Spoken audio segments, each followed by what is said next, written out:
পুয়ঞ্চে পুরিষা খৈরা কৈরথে না পুনা পুনা তম হি ছন্দা কৈরথা সুখ পুয়স্য উচ্ছয়ুথি।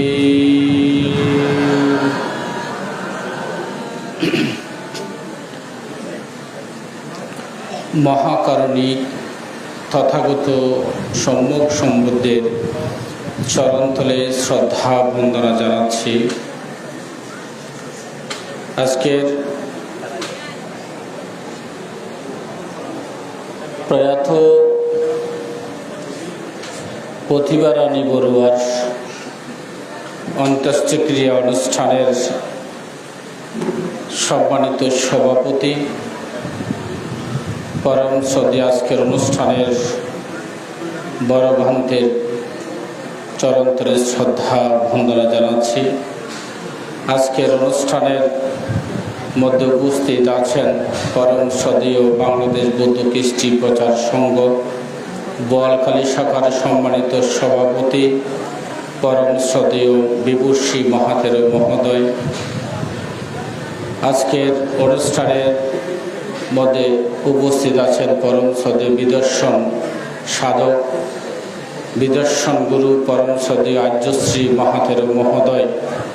আজকের অনুষ্ঠানের মধ্যে উপস্থিত আছেন সংঘরাজ পূর্ণচার ভিক্ষু সংসদের কার্যকরী সভাপতি, ভান্ডারগো ত্রিরত্ন বৌদ্ধ বিহারের সম্মানিত অধ্যক্ষ, পরম শ্রদ্ধেয় জ্ঞানরক্ষিত মহাতের মহোদয়, পরম শ্রদ্ধেয় তিলকানন্দ মহাতের মহোদয়।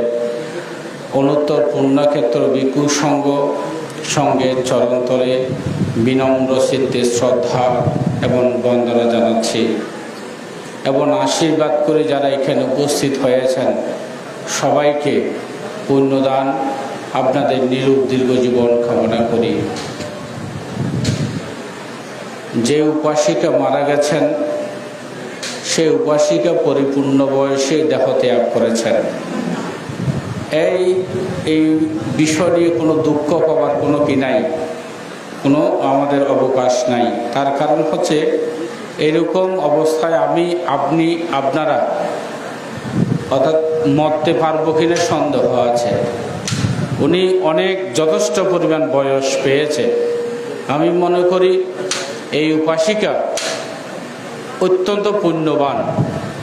ওনাদের যোগ্য সন্তান হয়েছে, ওনাদের যোগ্য পুত্রবধূ, অর্থাৎ শিক্ষিত পরিবার, অর্থাৎ অর্থবিত্তশালী পরিবার, অর্থাৎ সমাজের মধ্যে স্বনামধন্য পরিবারের মধ্যে অন্যতম হচ্ছে ওনাদের পরিবার।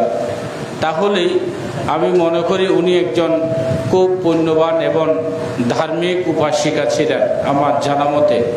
তো আজকে এই উপাসিকার অন্ত্যেষ্টিক্রিয়া অনুষ্ঠানে আমি যোগদান করতে পেরে নিজেকে ধন্য এবং গৌরবান্বিত মনে করলাম।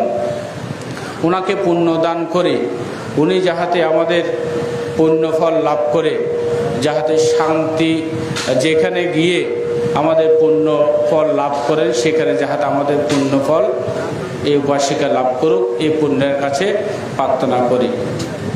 এবং উপাসক উপাসিকা জ্ঞাতিগণ, আজ মরি মরি খাল, মরণের কি আছে খাল, তৈরি থাকো সর্বকাল করস্মৃতি মারণাং। অর্থাৎ আমরা আজ মরি বা কাল মরি, অর্থাৎ আমাদের মৃত্যু একদম কাছাকাছি, আমরা দাঁড়িয়ে আছি মৃত্যুর কাছাকাছি। অর্থাৎ যে কোনো মুহূর্তে, যে কোনো সময় আমাদের মৃত্যু হতে পারে। অর্থাৎ একমাত্র এই বাংলাদেশের মধ্যে, অর্থাৎ যেহেতু আমাদের বাংলাদেশের মধ্যে জন্ম, ছোটকাল থেকে আমরা অনিত্য দর্শন আমরা করেছি।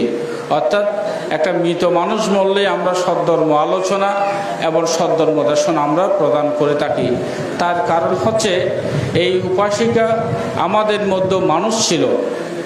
একজন গতকাল খুব সুন্দর একটা ফেসবুকের মধ্যে স্ট্যাটাস দিয়েছিলেন। অর্থাৎ কত মানুষ দেখলাম, কত অর্থবিত্ত মানুষ দেখলাম, সমস্ত অর্থবিত্ত মানুষ শ্মশানে যান, অনেক অত্যবিত্ত মানুষ, অহংকারী মানুষ ছাই হয়ে গেছে। অর্থাৎ অহংকারী মানুষও কি হয়ে যায়? ছাই হয়ে যায়। কখন? শ্মশানের মধ্যে। শ্মশানের মধ্যে যখন নিয়ে যাবে তখন সবাই ছাই হয়ে যায়। আসলেই বাস্তব একটা সত্য কথা। অর্থাৎ সত্য কথা যে এই জন্য আমরা এই জন্মে আমরা অনেক অহংকার করি। অনেকে টাকার অহংকার, অনেকে ধনের অহংকার, অনেকে মানের অহংকার, অনেকে গুণের অহংকার, অনেকে অত্যবিত্তশালী বংশের অহংকার আমরা করে থাকি। অর্থাৎ অনেকের ক্ষমতার অহংকার আমরা করে থাকি। এই অহংকার কিন্তু একদিন আমাদের পতন হবে। যেমন এই উপাসিকার এই রূপের অহংকার, এই পরিবারের অহংকার, এই পতন হয়েছে, এরকম আমাদেরও একদিন পতন হবে। এই জন্য বুদ্ধ বলেছেন অনিচ্ছাবতা সাংখারা, এই ভবচক্রের মধ্যে যাহা কিছু উৎপন্ন হয় একদিন কিন্তু বিলীন হয়। আমি গত কিছুদিন আগেই গত মাসে আমি গত 5 তারিখ ব্যাংকক থেকে এখানে আসলাম। সেই ব্যাংককের মধ্যে ওয়াট পার্ক নামক একটা বৌদ্ধ বিহার আছে। সেই বিহারের মধ্যে যেহেতু বাঙালি বৌদ্ধ ভিক্ষুরা এখানে, আমাদের কদুরকিল জ্ঞানোদয় বৌদ্ধ বিহারের অধ্যক্ষ সত্যানন্দ গিয়েছিলেন এবং আপনাদের বিহারের অধ্যক্ষ উনিও গিয়েছিলেন এবং এখানে অনেক ভিক্ষু সংঘ এখানে সেই বিহারে অবস্থান করেছেন। সেই বিহারে আমি অনেকদিন গত 5 তারিখ সেখান থেকে আসলাম। এখানে যখন দীর্ঘদিন ছিলাম তখন একটি বিষয় লক্ষ্য করেছি, অর্থাৎ ফাইজার গাড়ি নিয়ে বড় বড় মার্শাল পার্টিরা অর্থাৎ ফাইজার গাড়ি নিয়ে বিহারে যায়। অর্থাৎ মানে এত সুন্দরভাবে ওনারা যে বিহারে যায়, অর্থাৎ বিহারে গিয়ে একটা ঝাড়ু, যারা ঝাড়ু আছে না, এখানে তো বড় বড় মানুষরা মন্দির পরিষ্কার করে না, এইখানে গিয়ে তারা কি করে গাড়ি নিয়ে আসে শুধু মন্দির পোড়ার জন্য, অর্থাৎ ভিক্ষু সংঘকে সোয়াইন দেওয়ার জন্য। অর্থাৎ কিভাবে ভিক্ষু সংঘ সোয়াইন খাবে, কিভাবে যার যা সামর্থ্য আছে তা তো আনবেই। এবং সকালবেলা ঠিক 5টার সময় আমি ঘুম থেকে যখন উঠি সোয়াইন খাওয়ার জন্য, পিণ্ডদান করার জন্য, তখন আগে ভাগে গিয়ে বসে থাকি। যেহেতু বাসা জানি না আমাকে কে ডাকবে, আমি আগে গিয়ে সেখানে বসে থাকি। সেখানে বসে যখন দেখলাম অনেক বড় বড় মানুষরা ফাইজার গাড়ি নিয়ে এসে সেই মন্দির পরিষ্কার করে আবার বুদ্ধকে বান থেকে দক্ষিণাও দেয়, বন্দনাও করে, আবার কিন্তু আবার গাড়ি নিয়ে চলে যায়। একই জায়গায় আরো একটা ব্যক্তি এসে আবার সেই উড়ানটা, এখানে কোনো মহিলা নাই, তবু ওনাদের কাছ থেকে ধুলাবালি সমস্ত কিছু পরিষ্কার করছে, ওনারা আবার চলে যায়। কিন্তু বাংলাদেশের মধ্যে যা দেখলাম, অর্থাৎ আমাদের একদম গ্রামের একদম সন্নিকট একটা বিহার, অর্থাৎ না এই মানে এই বিহারটাকে পরিষ্কার জানি না কখন শ্রবণ সেবক করবে, কখন বান্তেরা করবে, কিন্তু এই বিহারটা আমাদের দায়িত্ব না পরিষ্কার করা। এটাই হচ্ছে কুশল কর্ম, এটাই হচ্ছে পুণ্য কর্ম। এরকম যারা পুণ্য কাজ সম্পাদন করে তারা মৃত্যুর পর ইধানন্দাতি পেচ্ছানন্দাতি খাতা পুণ্য ও বায়াত্তানন্দাতি, যারা বিহার পরিষ্কার করে, যারা বিহারে সম্মান প্রদর্শন করে, যারা বিহারে এসে বন্দনা করেন, তারা নাকি ইধানন্দাতি পেচ্ছানন্দাতি খাতা পুণ্য ও বায়াত্তানন্দাতি, তারা মৃত্যুর পর এই জন্মে না, জীবিতকালীন এই জন্মে তারা নন্দিত হয়, মৃত্যুর পর তারা উভয় কুলে উভয় দিকে, অর্থাৎ মৃত্যুর পর যেখানে উৎপন্ন হোক না কেন সেখানে তারা নন্দিত এবং আলোকিত স্থানে গিয়ে তারা জন্মধারণ করে। আমার কথা দীর্ঘায়িত করব না, কারণ এখানে অনেক প্রাজ্ঞ ভিক্ষু সংঘ আছেন। কিন্তু আমি একটা কথা বলবো, সব সময় কুশল কর্ম সম্পাদন করবেন। কুশল কর্ম মানুষকে সুখ দেয়, অকুশল কর্ম মানুষকে দুঃখ দেয়। আমি একটা গাথা ভাষণ করেছিলাম, সেই গাথার মধ্যে বলা হচ্ছে পুয়ানসে পুরিসা কায়রা, আমরা সবাই মিলে পুণ্য কাজ সম্পাদন করি। পুয়ানসে পুরিসা কায়রা তে না পুনাং, পুণ্য কাজ সব সময় আমরা করতে পারি। অর্থাৎ পুণ্য কাজ করতে সময় লাগে না, পুণ্য কাজ করতে কোনো কালের কোনো প্রয়োজন হয় না, পুণ্য কাজ সব সময় করা যায়। পুয়ানসে পুরিসা কায়রা তে না পুনাং তামহি ছান্দা কায়রাতা সুকা পুঁয়াচ্ছা উৎসায়ু। মানুষের জীবনের মধ্যে সবচেয়ে গুরুত্বপূর্ণ বিষয় হচ্ছে পুণ্যকর্ম।